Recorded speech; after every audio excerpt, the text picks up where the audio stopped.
करता था और आरती करने से पहले घंटी बजाता था। घंटी बजाते समय सबको आवाज लगा देता था, सबको बुलाता था कि मेरी काकी आ जाओ ने, काका आ जाओ ने, बुआ आ जाओ ने, फूफा आ जाओ ने, नाना आ जाओ। आज भी हमारे यहाँ आरती करते समय नियम है कि घर का व्यक्ति जब आरती करता है फिर परिवार के लोग आ जाते हैं, आरती की थाली उसको दे दी जाती है, फिर कोई आ गया उसको दे दी जाती है, फिर उसको दे दी जाती है। बोलो सही है कि गलत है? हमारे यहाँ सत्यनारायण भगवान की पूजन करो तो आरती की थाली बदलती रहती है। तुमने आरती करी उसके बाद उसको दिया, उसके बाद उसको दिया, उसके बाद उसको दिया, बदलती चली जाती है। कहीं काका जी ने, बुआ जी ने, चाचा जी ने, नाना जी ने, फूफा जी ने, सबने आरती कर कर कर आरती की थाली को बदलते जाते हैं। कई लोग हंसते भी होंगे कि ये सनातन धर्म में ये कहाँ का प्रपंच है कि एक जनी आरती करते करते इसको दे दिया, इसने आरती करी उसको दे दिया, उसने आरती करी उसको दे दिया, उसने आरती करी उसको दे दिया। आखिर क्यों, किस लिए, क्यों गरुड़ घंटी का नाद किया जाता है, क्यों आरती में सबको बुलाया जाता है? तो इस सिंह केतु के मित्र चंड भील ने रोज का नियम था कि भगवान की आरती करते समय सबको बुलाता था। तो इसने सबको बुलाना चालू करा।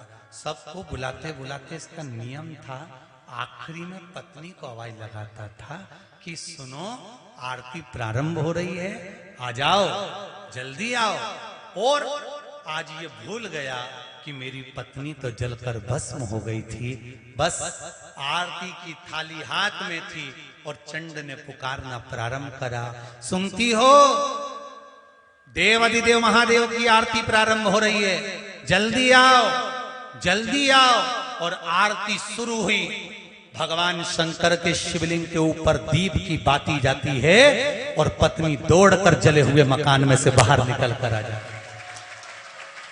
धधकते हुए उस अग्नि में से पत्नी निकलकर बाहर खड़ी हो जाती है। पति की आरती के समय पर जब थाली पत्नी ने हाथ में ली, पति देवाधिदेव महादेव को देखता है और अपनी धर्म पत्नी को देखता है, ये कौन आ गया? आरती पूरी होती है। पति ने देवाधिदेव महादेव को प्रणाम कर कर अपनी धर्म पत्नी से पूछा, तुम कहां से आ गई? तुम्हारी चिता की भस्म तो शिव जी को चढ़ाई है। पत्नी कहती है, मैंने जब मकान में आग लगाया, आग लगाकर जैसे ही पहला चरण मैंने अंदर रखा, रखते से ही एक बूढ़ा सा बाबा और एक बुढ़िया सी माँ अपनी गोदी में अपने पल्लू से मुझे ढककर अंदर सुला ली और मेरी नींद लग गई थी। मुझे नहीं मालूम कि क्या हुआ। जैसे अभी वो बहन ने कहा कि डूम गिरा, पंडाल गिरा, बिजली चमकी, पानी गिरा, हवा तेज चली, 15 मिनट में कहां तहस नहस हुआ। मैं उस टेंट के अंदर थी पर यह पता नहीं पड़ पाया कि मुझे बचा कौन रहा था, कौन था, कहां से आ गया, कैसे आ गया। ये बेटी वेंटिलेटर पर पड़ी थी, कहां से शिव आ गया, कहां से बचा लिया। वो गाय लकवा लग गया था, नीचे गिर गई थी, सारे डॉक्टरों ने कह दिया नहीं उठेगी, पर बाबा का नाम लेकर उठी तो सरीना। तो कहां से शिव आता है, कैसे शिव आता है, कहां पहुंच जाता है, ये मालूम तो पड़े। पत्नी से पूछा, तू कैसे आ गई? कहा अंदर अग्नि में कोई बूढ़ा और बुढ़ी बैठे हुए थे और मुझे बचा लिया।